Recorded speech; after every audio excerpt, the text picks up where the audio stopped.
Alrighty, welcome to our next spotlight interview. We have Chandler Zavala, the 6'5", 320-pound standout offensive lineman. He is from NC State. He joins us today to talk about his preparation for the NFL draft. How are you today, Chandler? Great. How you guys doing? And thank you for having me. We're good. We're good. So we just want to introduce you, talk about your background, where you grew up, your football journey to this point, that good stuff. Two-parent home, mom and dad. Dad's Polynesian. He's a chef. He's been on Chopped a few times. He's won twice.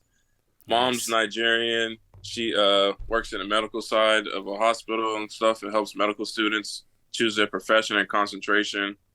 Have two siblings. Sisters, they're both younger. Sister serving in the army.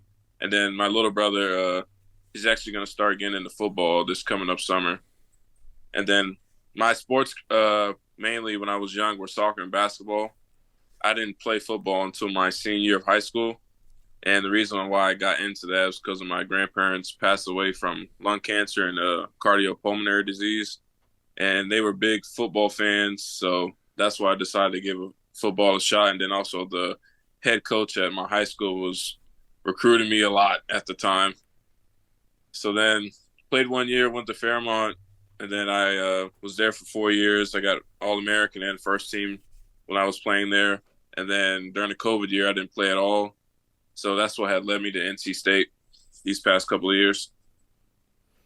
All right, Chandler, you were recently mentioned on Brett Coleman's Bears rebuild video and had an interview with him on his podcast. Brett is one of the most well-known NFL film YouTubers out right now. How does it feel to get put in the limelight during this entire draft process so far? It's just humbling and a blessing just to where I come from in my journey, just to be recognized to what I've been doing and all the hard work I've done. And just like all my family and friends who've helped me throughout this process and still help me is just a blessing. I'm very grateful. Yeah. In Brett's analysis of you, he mentioned that you hate the concept of defense, and your tape certainly backs that up. What would you say is the most rewarding part of playing on the offensive line? I don't hate the concept of defense. It's just like I like to play offensive line. You have to be smart and you have to be able to maul people and for me it's like and you protect your quarterback, your protector. So just like man, playing offensive lineman, oh man, it's fun. You get to maul people and put them in the dirt. Yeah. No catching the balls, no running. It's like just putting people in the dirt and protecting people. And I love that. Yeah, when I played football, I played on the defensive side of the football, so Yeah. yeah, the opposite of you. So I mean, it's definitely fun either way. I mean, that line of the game of football is won at the line of scrimmage. Yes, sir, it is. And you got to be a mentally and physically tough person to be on the line because you're in the trenches. It's a Yes. war out there, so. Yeah, I miss playing it. Being a lineman, though, it's very underrated position, and it's very Yeah. fun for sure. What would you say is tougher when preparing for this draft, the mental aspect of the game or the physical aspect of it? For me, I don't think it's anything as tough. It's just on you if you make it tough. Just coming, I think what helped a lot is coming from NC State, just physically and mentally, the things they put you through, and then how they make sure you take care of your body, what not to do and what to do has helped me a lot coming from state. Alrighty. What would you say? What does your mental preparation look like? How do you get into that zone and lock in before a game? I'm always in the zone, but when it comes to games, I have my same simple playlist, and then I listen to that for a little bit, and then probably like 30 minutes before kickoff, I'll just take my headphones off and just sit in silence. All right. Chandler Zavala, the 6'5", 320-pound offensive lineman for NC State, joins us today. He recently participated in the East-West Shrine Bowl. Chandler, what was it like to be surrounded by that much NFL talent all week? It was very fun, and to learn from different styles of playing defensive linemen. You have a speed rush, power rush, some who can do both, and then also from learning from offensive line coaches from the NFL, Coach Ledford, and then Coach Flash. They were actually both of them were at NC State, but before I had came, they had left and went to Louisville before that. But to learn things from them and to apply it to the game and practices was a big thing, and I had a lot of fun. Do you have a favorite moment during your career at NC State or a game or say a play that has really stuck with you? My favorite moment is when I got the yes to come back for another year after fighting for 6 months after my first year at NC State, to get a yes after 2 no's for the first time and then get a yes my third time. That was something I'll always remember. Is there an NFL player you try to model your game off of? I love to watch Marquise Pouncey, Quentin Nelson, and then Roger Saffold. Those have been my comparisons throughout this whole process, and I love watching them. That's Buffalo Bill Roger Saffold. Almost former Buffalo Bill. I mean, he is an unrestricted free agent. That's true. That is true. But yeah, no, he did play with us this past year. So you said you play offensive guard. You have experience at offensive tackle. What would you say? What do you prefer? What do you think is more of a fit for you? What is more enjoyable to play? I'm adaptable to any position. That's what's great about playing offensive line. What's the good thing when you go to NFL? You need to be able to play all 5 most of the time. Mm-hmm. And I have played all 5. I played center my freshman year. The whole spring I was a center, so I just love playing every position. You play tackle, more space, athletic edge rushers, and then you go inside. It's your big boys. So I don't mind either of them. I will say this. I mean, during high school, they try me out at center, and the one thing I will say about playing center is it's hard. What makes a center is you really have to get the snap down, and that first step that you take. You got to make sure you have both of those things down, because if you mess one of those things up, it's like, oh, if I'm going to focus on the guy in front of me more, the snap's not going to be great. Or if you're focusing on the snap, then you get the snap perfect. You look up and you're right there on your butt. One click, boom, you're done. Yeah. Who would you say is your biggest inspiration off of the football field? I would say my girlfriend and her family, and then my family. During the whole COVID year, her family was great. I stayed with them the whole COVID year. I worked out there the whole time, and then my family throughout the process has always supported me, and her family has, and have always been with me through all the ups and downs, and it's kept me positive. And the good thing is she tells me what I need to hear and not what I want to hear. Yeah, you need that, especially as you prep for this road going down, and previously through COVID. That you definitely need that in your ear. Yeah, you definitely need a backbone like that, like somebody, like a supporting cast. Somebody that will really tell you, shoot you straight. Yeah, shoot you straight, put you in the right path. Yeah, it's really... I had met her at Fairmont.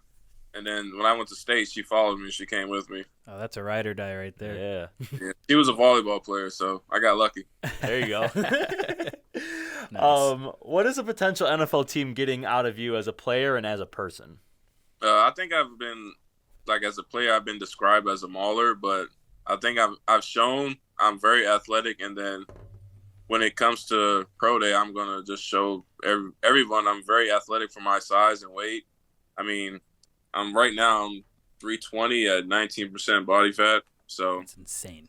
And then as a person, I'm respectful as how I was raised. I'm not going to waste anybody's time. And then my actions speak louder than my words when it comes to my work ethic and just how I am on the field. Do you have a pregame ritual that you use to kind of get prepared for the game? I know you said you sit in silence for 30 minutes or so. Is there a playlist, or do you have a superstition that you kind of do before every game? No, I like to pray. With practices, I pray before I step on the field, and then when I step off, and it's the same for game time. And then I always have the same playlist. It's usually Lil Wayne or something. I think he's my top 5. So yes, sir. New Lil Wayne or old Lil Wayne? Huh? How old Lil Wayne? We talking old Lil Wayne, the Carter 3, Carters. Oh dang! All the Carters are like that. Yes, sir. Yes, sir. I have another question for you. So at NC State, did you guys pull a lot on the offensive line? I pulled quite a lot this past year. Well, what's going through your head when you pull? It has to be the most tenacious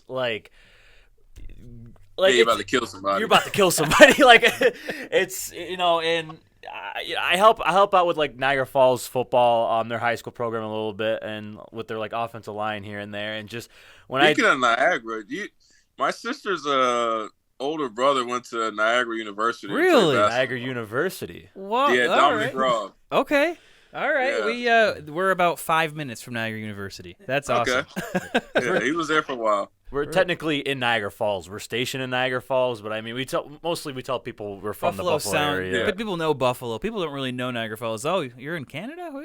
Yeah. But hey, okay, that's awesome. Look at that connection. Oh yeah, small world. Wow. Yeah. But yeah, like when you pull though, it's just like what's going through your head. Like you're that next dangerous guy, that D end or D lineman or that like outside linebacker. Are you planning on knocking his pads off, his helmets off? Yeah, I'm like, just ready to kill somebody. You got to be. Like it's just like you also have to think about killing people, but you also have to like be able to adapt like in the open field because some people will try to go inside and then you will have to log it. So while thinking about killing, you also have to be prepared to switch if you have to. Yeah, because I feel like if you don't have that like that killer's mentality, that tenacious. Yeah, if you don't have that, then they're gonna they're gonna kill you. They're gonna put their shoulder into you, and then the whole play's blown up. So yeah. And then another thing, like, what would you give like any advice to like a high school player, college player that is going through their football journey as well? So something that stayed with me throughout when I started playing sports and all that, and then even when it carries me to college. Control what you can't control. Don't worry about any of the outside stuff that you can't control, because then you're going to get all rounded up into that, and then you're going to forget about the things that you can't control, and then you're going to just think back in life, shoulda, coulda, woulda, and you don't want to do that. So just control what you can control, and you'll be fine. All right. That's good. Do you have anything else to add? That's all I got, Mike, if that's all you got. Yeah. Yeah, that's all I have for you today. I thought I had another question, but no, we're good. We're good. We don't want to keep you too long. We got a busy schedule and stuff coming. No, up. you guys are fine. But yeah, is there anything that you want to add before we sign off? No, it's just like when during this process, it's just a blessing and just it's very fun and just very humbled by this experience and everything. Yeah, of course. I mean, we reached out to you, and you accepted us into going into this interview, and we appreciate you having, giving us the privilege of interviewing you as well, because, this gives you exposure, this gives us exposure. It's kind of like a win-win situation. You know? It's a blessing, man. Very small world too. So it's awesome. Thank you guys for having me. It's a privilege and it's very fun. Thank you, Chandler. Alrighty, yeah. Thank you so much for coming on.